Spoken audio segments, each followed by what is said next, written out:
Donc la thérapie génique, de nouveau, je vais essayer de faire un truc très général pour qu'on comprenne tout ce que c'est la thérapie génique, et j'irai plus spécifiquement sur les questions sur la taxie de Friedreich. Donc j'ai essayé de prendre toutes les questions que Juliette reçoit, que moi je reçois, qu'on reçoit tous régulièrement, et je vais essayer d'y répondre dans cette petite présentation, mais bien évidemment on pourra prendre plus de questions après.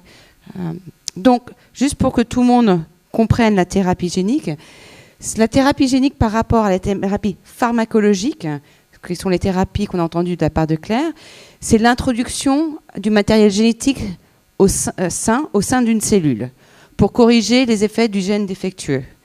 Donc en fait, c'est une thérapie très différente, et on n'a pas parlé de ça, et peut-être Massimo pourra en parler après. Les essais thérapeutiques, les essais cliniques sur la thérapie génique vont être très différents parce qu'on ne peut pas revenir en arrière. Une fois qu'on donne une fois qu'on donne le médicament, il est là pour toujours.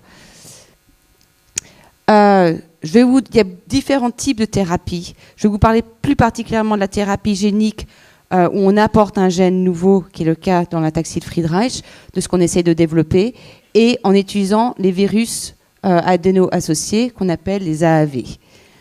Et donc on utilise ces AAV pour introduire le gène dans la cellule. Alors ces AAV sont des virus, donc en fait on utilise la capacité du virus normal. Donc, le virus d'habitude il rentre dans une cellule, il va mettre son ADN dans la cellule, il va utiliser le système cellulaire pour se reproduire et faire plus de virus. Ça c'est à peu près comme la façon dont un virus normal très simplement, très schématiquement fait. Dans la thérapie génique, sur la prochaine diapo, on va enlever dans le virus, à la place du génome du virus qui lui permet de refaire des virus, on va mettre la frataxine. Mais on va garder ce qu'on appelle la capside, donc on va garder ce qui est entouré autour, qui a toutes les informations pour rentrer dans la cellule. Et du coup, ça va permettre finalement d'introduire le virus dans la cellule. Le virus va injecter son ADN, mais cette fois-ci c'est l'ADN pour la frataxine, et la frataxine va être faite, et du coup va venir dans la mitochondrie, et on aura de la frataxine dans la mitochondrie. Donc ça c'est la base de la thérapie génique. On va apporter un gène extérieur, ici la frataxine, pour qu'elle soit exprimée dans le gène. Donc c'est un moyen de remplacer le fait qu'il n'y ait pas assez de frataxine dans la cellule. Prochaine diapositive. Alors, quels sont les avantages et les inconvénients de la thérapie génique, de façon générale, pour l'instant? Les avantages, c'est que la thérapie génique peut traiter une maladie génétique, comme j'ai dit, puisqu'on peut apporter un gène. En principe, la thérapie génique devrait pouvoir ralentir, stopper, peut-être réverser, mais ça, c'est pas sûr, une maladie. La thérapie génique devrait pouvoir guérir pendant longtemps, on espère, mais on n'a pas la réponse, pendant toute la vie. Et en principe, un seul traitement devrait être possible.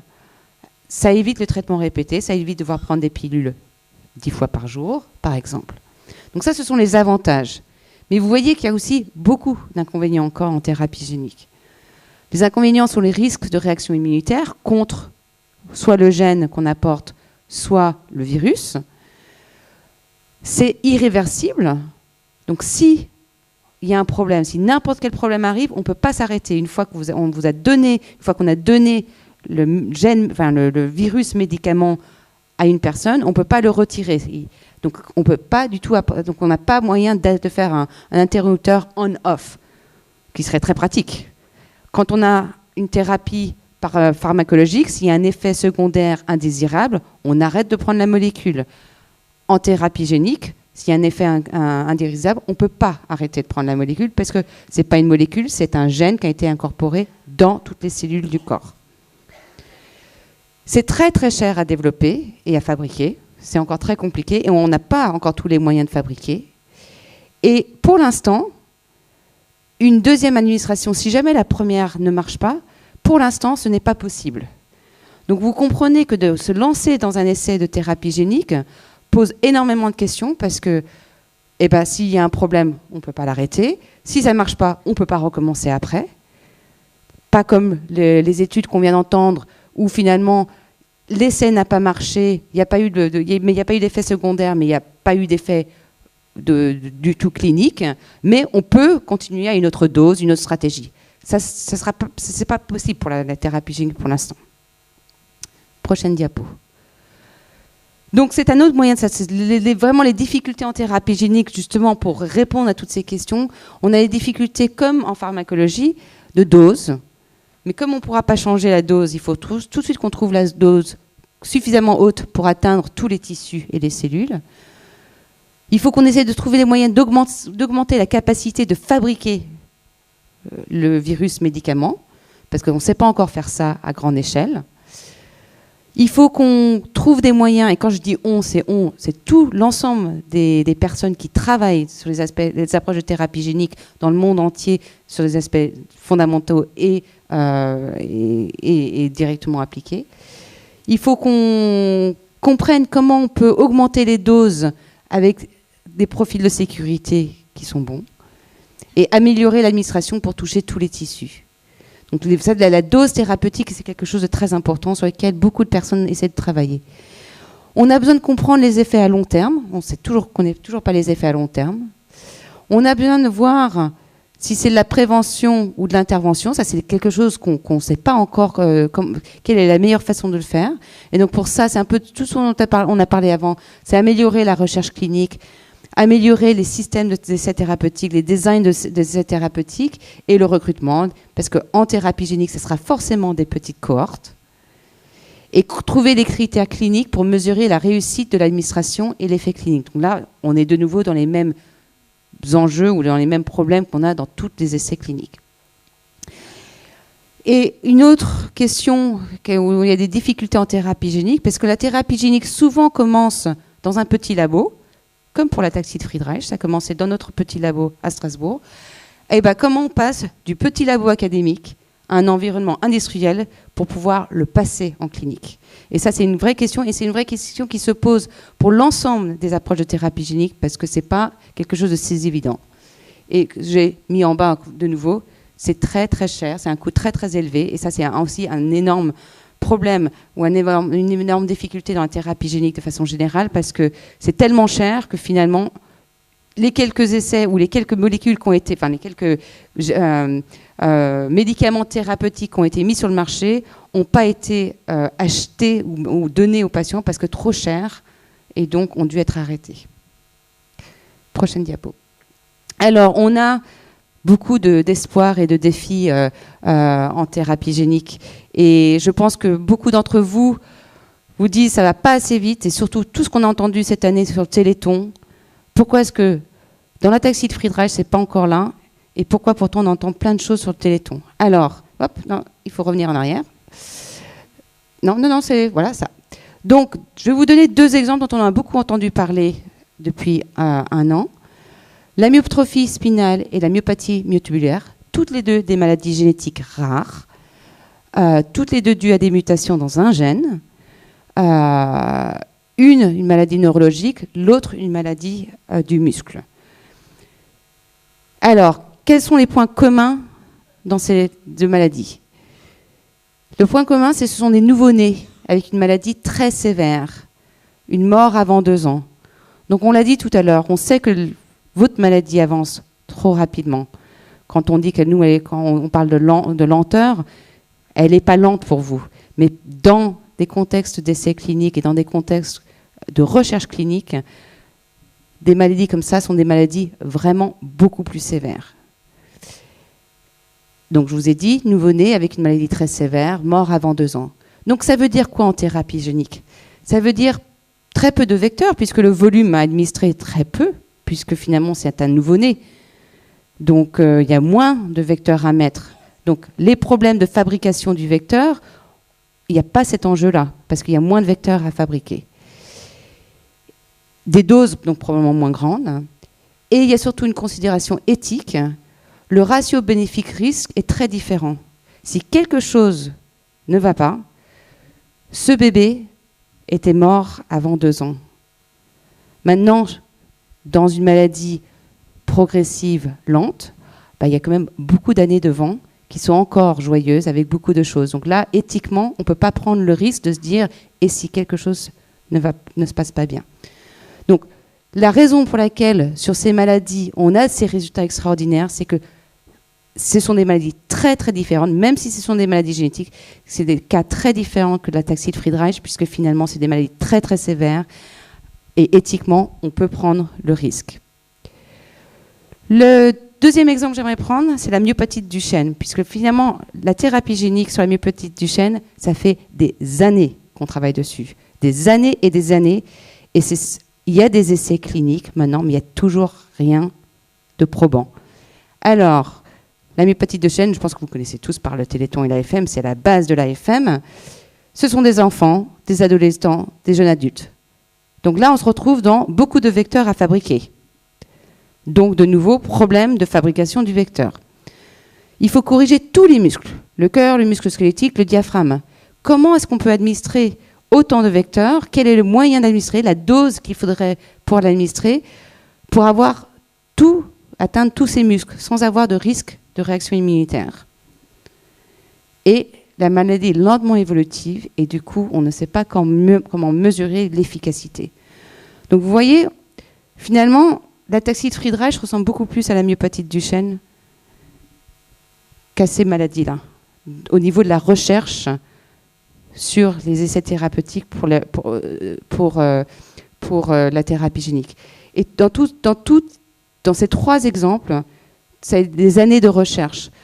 Connaissant plus spécifiquement au niveau de la myopathie multibulaire, puisque la personne qui a développé les premiers essais thérapeutiques sur ça, qui s'appelle Anna Bush-Bello, qui n'a malheureusement pas pu venir ici, elle a commencé son postdoc en même temps que moi en 1998. Elle a commencé des travaux sur la thérapie génique sur la myopathie multibulaire en 2001-2002. C'est seulement maintenant que c'est en essai clinique.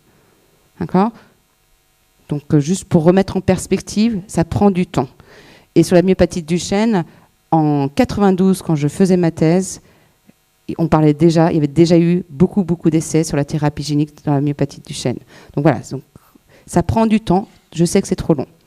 Donc alors, où est-ce qu'on en est pour la thérapie génique pour la taxie de Friedreich? Parce que finalement, c'est ça que vous voulez savoir. Alors, est-ce que la taxie de Friedreich, d'abord, est un bon candidat pour la thérapie génique? Oui. C'est une maladie monogénique.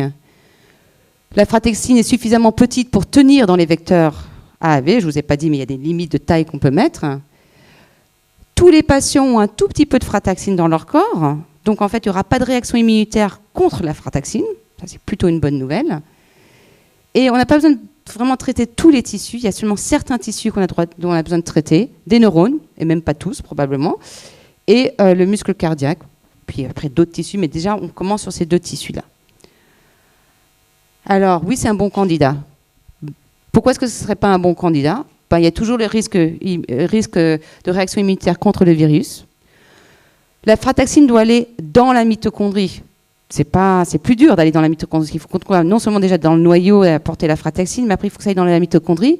Et la frataxine ne peut pas sauter de cellule en cellule. Ce qu'on appelle sécréter, c'est qu'on ne peut pas aller de cellule en cellule. Donc on ne peut pas juste traiter une cellule et se dire cette cellule elle va faire de la frataxine qui va aller se répandre dans toutes les autres cellules. Donc il faut traiter chaque cellule. Donc chaque cellule doit être corrigée. Et certains tissus sont très difficiles à atteindre. Vous imaginez dans le cervelet, il y a le noyau dentelé qui est atteint, qui est un noyau profond dans le cervelet. Comment est-ce qu'on arrive à atteindre ce noyau dentelé spécifiquement? Donc tout n'est pas facile à atteindre.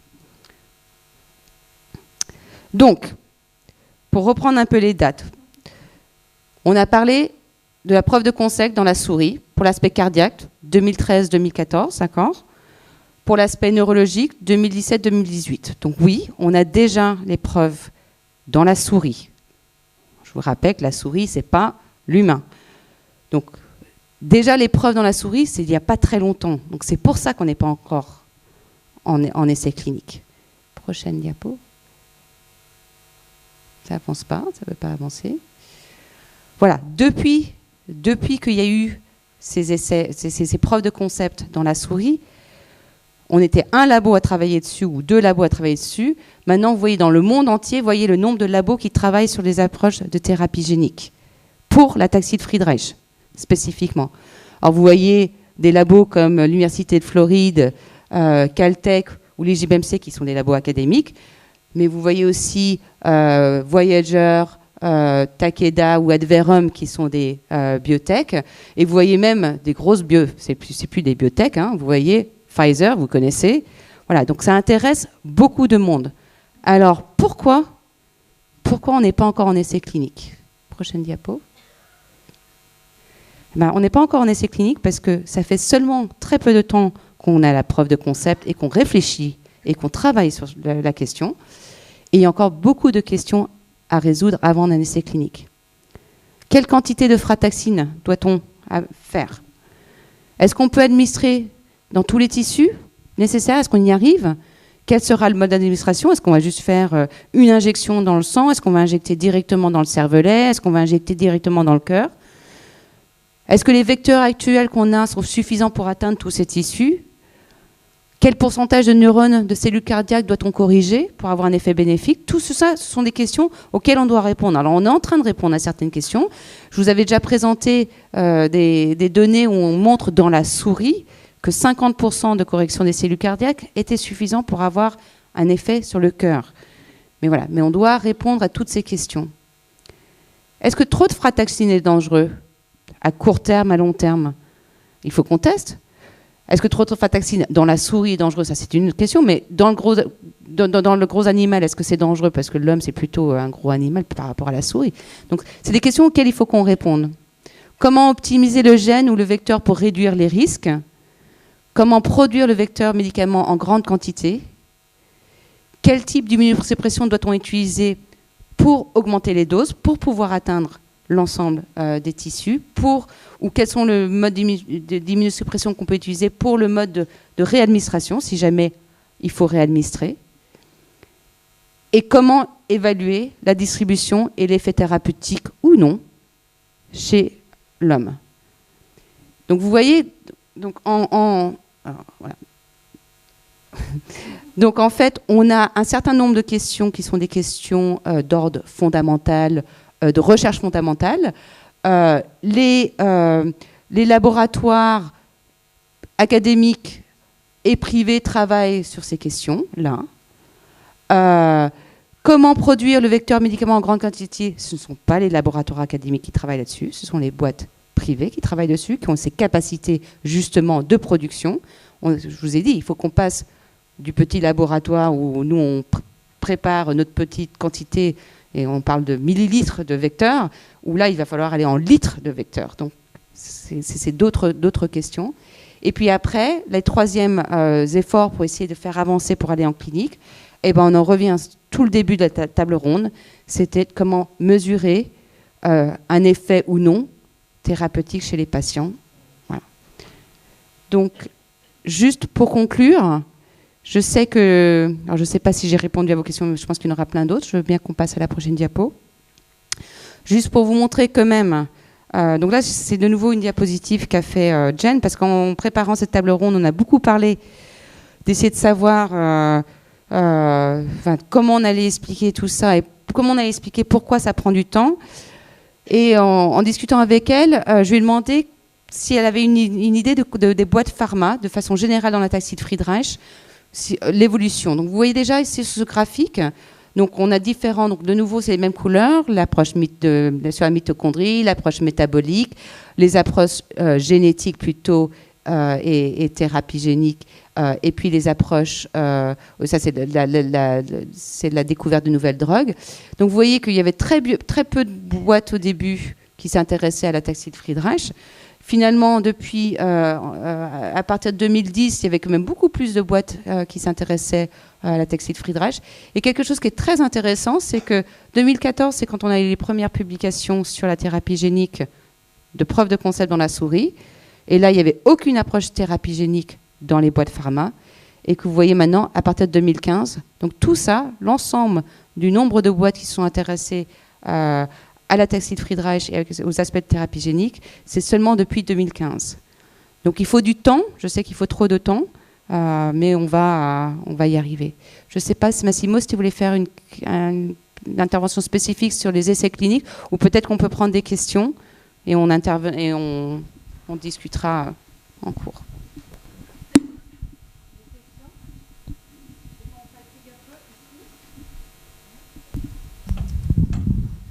J'ai deux questions. Est-ce que vous pourriez nous dire un mot rapide sur les autres techniques de thérapie génique, notamment le CRISP, et sur la thérapie cellulaire? Alors, je peux répondre rapidement et après, on pensait prendre ce genre de questions en atelier. Donc, les thérapies géniques basées sur le CRISP. Alors, le CRISP, ce sont des ciseaux moléculaires, on va les appeler comme ça. C'est voilà, des ciseaux moléculaires qui permettent de couper des morceaux d'ADN. Et donc, l'idée de l'utilisation du CRISPR-Cas, c'est un système qui nous permettrait, en théorie, sur papier, de se dire, bon, Charline vous a dit, on a ce grand GAA. Bah, finalement, si on l'enlevait, ce GAA.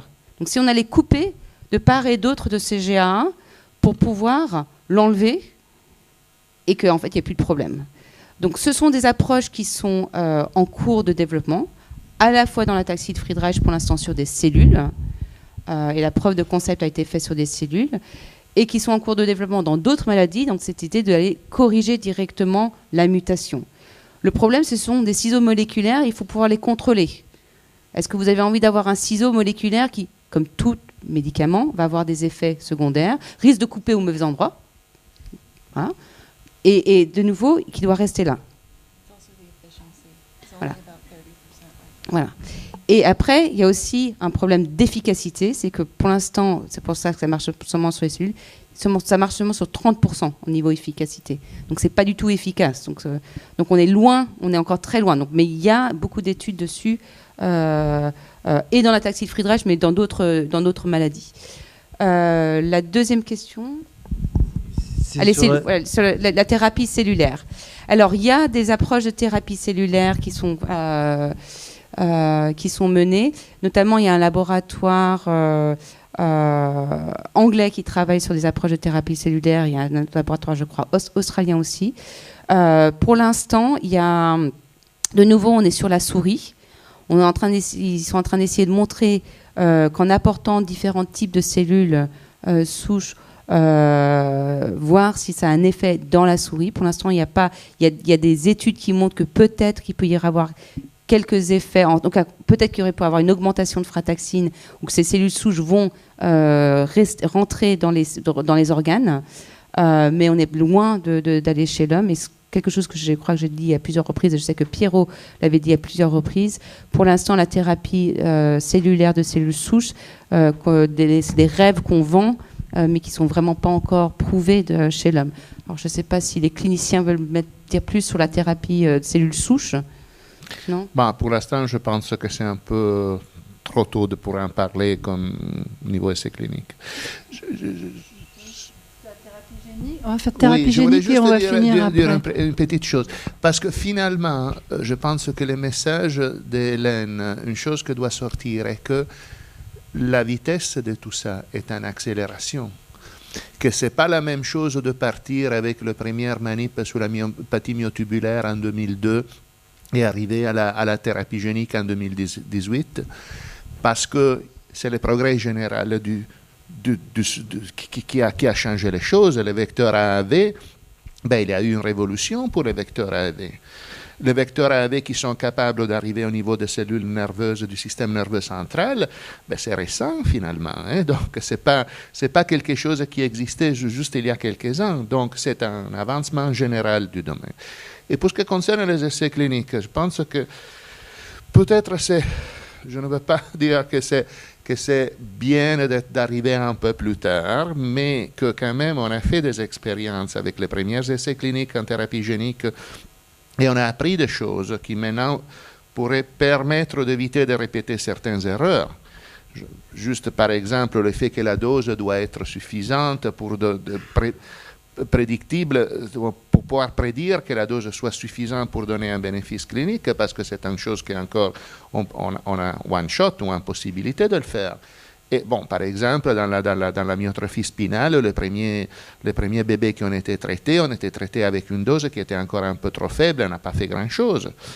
La question de la réponse immunitaire, on a eu des échecs, par exemple, pour l'hémophilie, que c'est beaucoup plus facile en principe parce que c'est le foie, c'est facile à cibler, mais est fait au départ, et puis boum, il n'y avait plus de production de la protéine qu'on voulait remplacer à cause de la réponse immunitaire, et donc on a appris qu'il faut faire une prévention avec des corticoïdes ou que ce soit pour éviter ces réponses immunitaires. Donc on a appris autre chose, et je pense que quand on va vraiment planifier les essais cliniques pour l'ataxie de Friedreich, on pourra construire un peu sur cette expérience précédente que les premiers n'ont pas eu. Donc, dans un certain sens, c'est pas mauvais d'arriver un tout petit peu en retard. Je ne sais pas s'il y avait une diapo sur les spécificités des essais cliniques en ataxie, disons pour la thérapie génique, sinon je peux le dire quelque chose comme ça sans diapo. Oui, alors il y a certaines spécificités, bien sûr. Bon, la première est qu'évidemment, on ne passera pas par une phase 1 sur des volontaires saines, ça c'est clair, c'est vraiment le typique traitement qu'on commence directement avec les patients. C'est clair qu'il faut commencer avec une dose qui est, qu'on peut raisonnablement prédire que sera suffisante, parce qu'on ne veut pas donner quelque chose de sous-thérapeutique à quelqu'un qui puis a perdu tout espoir de pouvoir... Voilà, ok, on cliquait. Donc, pas de volontaires, voilà. La première phase se fera avec très peu de patients. Typiquement, c'est un petit nombre, là, il dit 2, 4 à la fois, ça peut être 5, ça peut être 3, ça peut être 10, mais on parle de petit nombre de patients qui sont étudiés au départ et qui sont étudiés de manière très intensive, avec une très forte surveillance, avec un contrôle très fréquent de toute une série de paramètres cliniques et de biomarqueurs.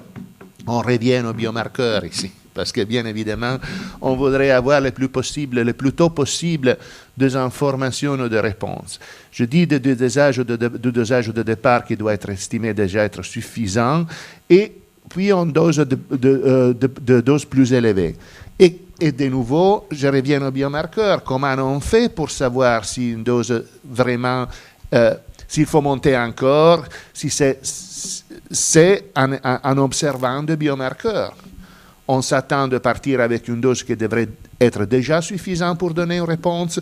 Est-ce que cette réponse, on peut l'améliorer? Est-ce qu'à un moment donné, n'a pas de sens d'augmenter la dose parce qu'on a déjà une réponse optimale? Et est-ce qu'il y a des biomarqueurs de toxicité qui commencent à apparaître? Donc ça, c'est très important. On a déjà dit qu'être inclus dans un essai de thérapie génique peut évidemment bloquer la participation à un autre essai de thérapie génique, essentiellement pour des questions de réponse immunitaire, et en plus pour d'autres questions qui pourraient être liées à la présence déjà du matériel génétique de la première exposition. Et finalement, même le processus de développement clinique est un peu plus lent dans le sens d'élargir le nombre de patients. Donc on commence avec un petit nombre, mais on ne passera pas à des centaines de patients assez rapidement comme on pourrait faire avec une molécule traditionnelle, ça c'est clair. Donc c'est un processus un peu plus lent, un peu plus progressif, avec une observation étroite. La différence fondamentale reste toujours la même. On traite, on observe. On ne peut pas arrêter. On peut pas arrêter le médicament parce qu'on a un effet indésirable. Donc, c'est observation, biomarqueur, observation clinique, suivi étroit, prise de décision chaque fois, et donc on observe pour un certain temps, on prend une décision, on continue comment. Donc c'est vraiment un processus dans lequel les étapes dans lesquelles on prend des décisions sont en partie planifiées. À un moment donné, elles devront être adaptées selon comment les choses se sont développées au départ.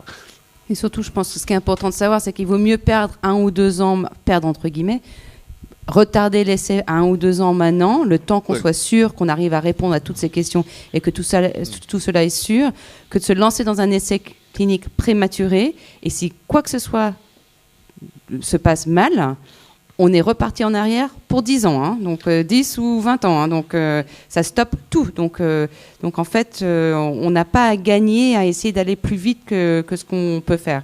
Et ça c'est vrai pour tout essai, mais c'est d'autant plus vrai pour les aspects de thérapie génique. Je veux dire, si la thérapie génique maintenant est de nouveau dans les médias, tout ça, c'est parce que maintenant il y a des choses qui marchent. La thérapie génique était dans les médias il y a 20 ans, mais a pris un coup tellement dur il y a 20 ans que tout s'est arrêté et tout est retourné au laboratoire fondamental. Donc ça, c'est important à garder en tête. Je voudrais dire là aussi que souvent on nous demande pourquoi ça ne commence pas en France, pourquoi ça commencerait aux États-Unis, en Australie ou Dieu sait où. L'important, c'est qu'il y ait une équipe de haut niveau, il y en a beaucoup, mais de bon niveau, un bon laboratoire, enfin un certain nombre de choses bien réunies pour que ce premier essai de thérapie génique, le jour où il aura lieu, réussisse. S'il est réussi, beaucoup d'autres pourront en bénéficier ou qu'il se passe au début. On est d'accord? Oui, tout à fait. Je voulais juste ajouter, parce que c'est vrai qu'il y a des messages de prudence et par rapport aux effets secondaires majeurs qu'il peut y avoir, et c'est tout à fait une réalité, et par rapport à la surveillance qui est envisagée de faire et qu'il faudra de toute façon faire, il y a aussi ce que vous avez vu au tout début, ce dont on a parlé, c'est qu'on ne sait pas. Là, on a parlé du cœur, de la neurologie, mais la neurologie, c'est beaucoup de choses. Hein. Vous avez vu fatigabilité auditive, neuropathie auditive. On ne sait pas aussi si il va y avoir des différences d'efficacité ou des effets sur la vision, sur l'audition, sur des tas de paramètres autres, sur les troubles sphinctériens, enfin, il y a toute cette inconnue, et je pense que il faut imaginer aussi que c'est la surveillance multi-organes, parce que justement le principe c'est que ces vecteurs vont dans différentes cellules, dans différents types cellulaires, et qu'il y a les effets indésirables, évidemment, mais il y a aussi toute cette part d'inconnu sur une potentielle efficacité dans certains organes. Et on rejoint aussi la difficulté marchand, non marchand, etc. C'est-à-dire qu'on peut aussi, il faut espoir raisonnable, mais il faut quand même... on est très très prudent parce qu'on ne veut pas donner justement des espoirs inconsidérés. Je pense qu'on a aussi appris du vécu du passé, mais aussi quand même dire que voilà, dans l'inconnu, il n'y a pas que les effets indésirables, il y a aussi l'espoir qu'il y ait certains domaines, qu'on ait des bonnes surprises dans certains domaines. Et si je peux rajouter un tout petit quelque chose, il y a tout ce travail de réflexion que font Massimo, Hélène et de par le monde, Farah, Faf, Co. Mais il y a aussi, pendant ce temps-là, au niveau clinique, on prépare aussi ça. On prépare des évaluations plus fines, on prépare... voilà, on est à chacun à notre place, mais en train de préparer ces essais futurs. Pour qu'il se passe pour donner juste le plus de chances possible de prouver une efficacité et dans des conditions raisonnables de sécurité pour tous. Voilà. Ce qu'il faut qu'on comprenne, c'est qu'on n'aura pas un médicament, une thérapie, ça va être un ensemble. Ça fait longtemps qu'on le dit, et Pierrot le dit souvent. Ça sera plusieurs molécules, probablement, hein, qui vont servir à traiter l'ataxie de Friedreich, et probablement pas qu'une seule. Donc ça va être un ensemble, donc il faut travailler sur plusieurs pistes, c'est ce que vous faites.